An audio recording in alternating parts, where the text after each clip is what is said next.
દિવસની ગુજરાત મુલાકાતે રહેલા પીએમ મોદીએ સાણંદમાં Micron semiconductor technology India private લિમિટેડના સેમિકન્ડક્ટર એસેમ્બલી ટેસ્ટ અને પેકેજિંગ પ્લાન્ટનું ઉદ્ઘાટન કર્યું।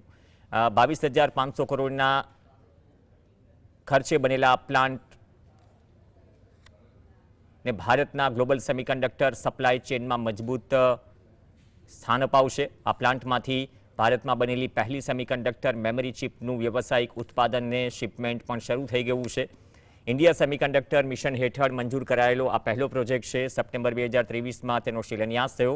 પીએમ મોદીના પ્રવાસથી ગુજરાતમાં રોજગારીની નવો તકો સાથે જ હાઈટેક મેન્યુફેક્ચરિંગ ક્ષેત્રે પણ મોટી તેજી આવવાની અપેક્ષા। ગુજરાતમાં સેમિકન્ડક્ટર હબ બનાવવાની દેશમાં એક અત્યાધુનિક પ્લાન્ટનું ઉદ્ઘાટન કર્યું। આ પ્લાન્ટ भारत चीप उत्पादन क्षेत्र वैश्विक स्तर नवी ऊंचाईओ सर करशे। सेमीकंडक्टर इसी बदलाव का बड़ा ब्रिज है।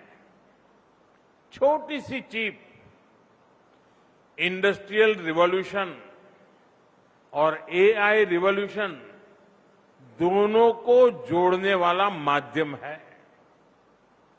अगर पिछली शताब्दी का रेगुलेटर ऑयल था तो इस शताब्दी का रेगुलेटर माइक्रोचिप होने वाली है।